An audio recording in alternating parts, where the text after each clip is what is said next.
Bom, moçadinha do segundo colegial, aqui está o segundo vídeo dessa aula do capítulo 18, né, do dia 5/5. E eu falei então do Brasil segundo reinado, né? Vou continuar falando disso, mas agora da política externa do Brasil nesse período. O Brasil teve muitos atritos, começou a ter muitos atritos com a Inglaterra. Um deles, eu falei no vídeo anterior, que foi a tarifa Alves Branco, que aumentava o preço dos produtos importados, o que desagradou a Inglaterra. Outro foi a industrialização, que também atrapalhava os interesses da Inglaterra, né, a chamada Era Mauá. Então isso não foi visto com bons olhos pela Inglaterra. E teve a chamada questão Christie, que na verdade foram dois incidentes que aconteceram nesse período. Um deles, o embaixador da Inglaterra no Brasil tinha esse sobrenome Christie.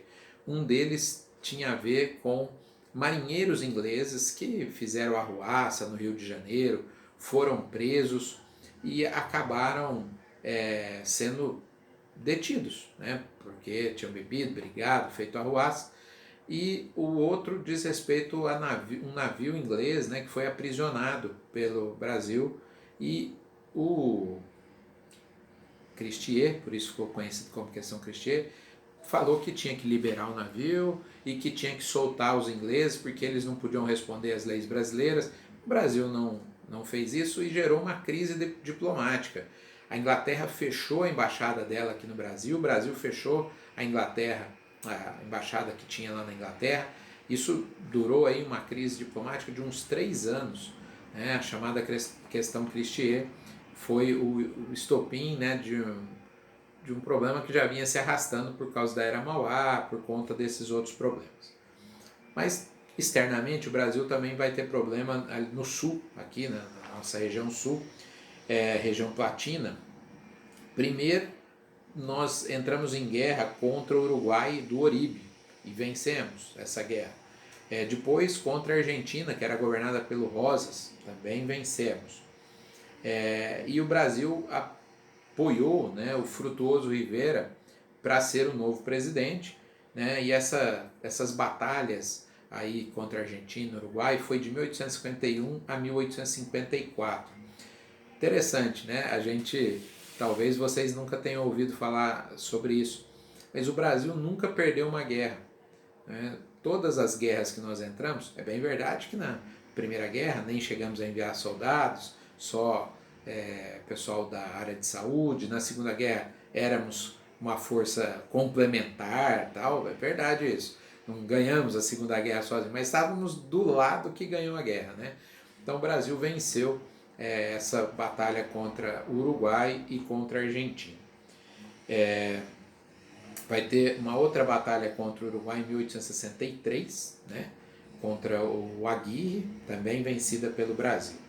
Mas aí vem a pior das batalhas ali no sul, que é a Guerra do Paraguai, né, a Guerra do Paraguai contra o Solano Lopes, né, a maior guerra que o Brasil já se envolveu como protagonista. Na verdade, de um lado tinha Brasil, Uruguai e Argentina, e eles estavam unidos, e do outro estava o Paraguai do Solano Lopes. Eu vou colocar um vídeo complementar do Nerdologia de 10 minutos, explicando especificamente a Guerra do Paraguai. Bem interessante esse vídeo e vai complementar aqui a explicação, que eu só dei uma pincelada mesmo sobre a Guerra do Paraguai, né? Falei só os lados, quem que governava e tal, e vocês verão que o Brasil foi extremamente duro, cruel, né? No começo, os 3 países estavam perdendo do Paraguai. Há indícios de que houve inclusive a ajuda da Inglaterra, que não tinha interesse no fortalecimento do Paraguai, e acabou então ajudando, e a vitória foi esmagadora contra o Paraguai, que até hoje é uma nação que sente os efeitos da guerra perdida lá no século XIX, né, há 150 anos atrás. Nós temos agora, no fim do segundo reinado, algumas questões importantes. Uma delas é a questão abolicionista, né?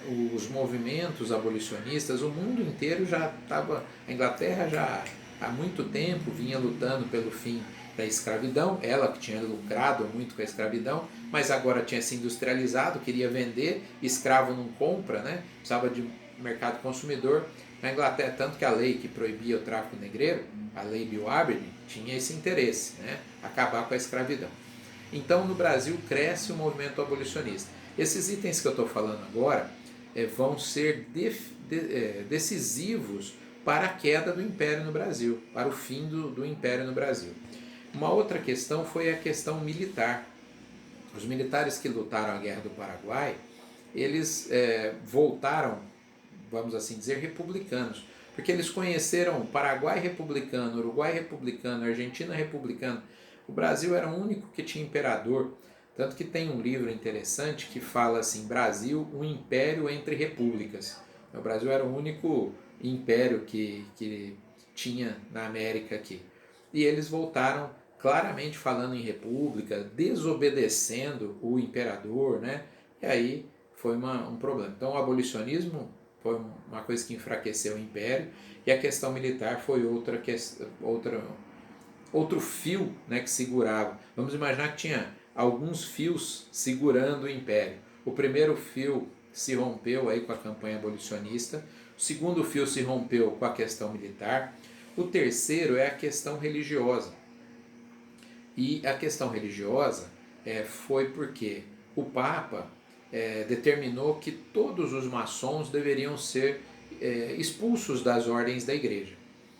E só que tinha uma lei aqui no Brasil que as determinações do Papa, no caso do padroado, era um acordo, elas deveriam passar pela mão do imperador e ele diria assim, cumpra-se no Brasil, né? Vai valer essa lei aqui. Quando chegou essa lei, o Dom Pedro II, que era amigo de maçons, chegava a frequentar a maçonaria, boa parte da elite brasileira era de maçons, falou, não vou aprovar essa lei. Só que bispo de Belém do Pará e bispo de Olinda, em Pernambuco, preferiu seguir o que o Papa mandou e não o que o imperador mandou. E eles expulsaram então das ordens religiosas, nas suas respectivas regiões, os maçons. E o imperador então falou, vocês desobedeceram, é crime de lesa majestade, mandou prender os dois bispos e condená-los a trabalhos forçados. Isso, claro, gerou uma reação do Vaticano, né, contra o Dom Pedro II. Então, a igreja, que sempre foi apoiadora do Império, nesse momento também estava, digamos, de mal, né, do Dom Pedro II aí por essas questões. E a outra questão, a fundação do Partido Republicano Paulista, depois o Partido Republicano Mineiro, que vem depois, né, era a questão política. Então, o que segurava o Império? Houve um claro rompimento com o Exército, né, com as Forças Armadas, a campanha abolicionista, a questão da Igreja e a questão do surgimento, né, do Partido Republicano. Nesse meio tempo, duas outras leis foram aprovadas. A Lei do Ventre Livre, de 1871, que dizia que os filhos, né, das escravizadas seriam livres, mas na verdade era uma falácia, era uma piada, porque se elas eram escravizadas, eles dificilmente, a menos que ela tivesse alguém livre que poderia cuidar, ele acabava ficando lá e sendo escravizado também. Então uma lei para inglês ver também.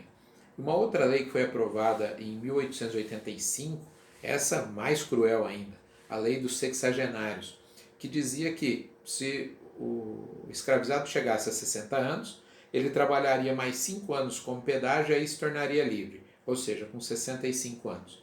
A média de vida não chegava a 40 anos, a expectativa de vida não chegava a 40.